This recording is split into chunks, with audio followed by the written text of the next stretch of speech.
సరిపోదు కదా అనుకునేవాడిని. తర్వాత కొడుకు మనవడయ్యాడు ఇక్కడ.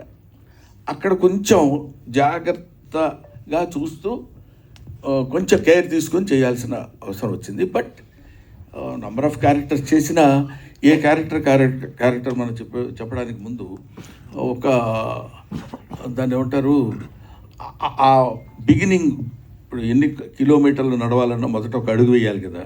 ఆ మొట్టమొదటి అడుగులోనే కొంచెం కేర్ ఉంటుంది. ఆ తర్వాత దిస్ ఈజ్ డెఫినెట్గా, ఇంకా నేను చెప్పడానికి నేను గబుక్కని మీరు అడిగితే పుస్తకం జారుతానేమన్నారని భయంగా ఉంది. కొంచెం దాచిపెట్టారు వాళ్ళు, అవన్నీ మనం తర్వాత మాట్లాడుకుందామని. But I felt very happy. తాత అనే క్యారెక్టర్ నేను చేయటం కూడా, వీళ్ళ వచ్చి సరదాగా తాత తాత అని మాట్లాడుతున్నప్పుడు కూడా, తాత అనే పదం చాలా అద్భుతమైన పదం అండి. చాలామంది ఏదో తాత అనిపించుకోవడానికి సిగ్గుపడటానికో లేకపోతే బాధపడటానికో ట్రై చేస్తారు, కానీ తాత it's a greatest fullness of the man. ఒక మనిషి ఒక పరిపూర్ణమైనత్వం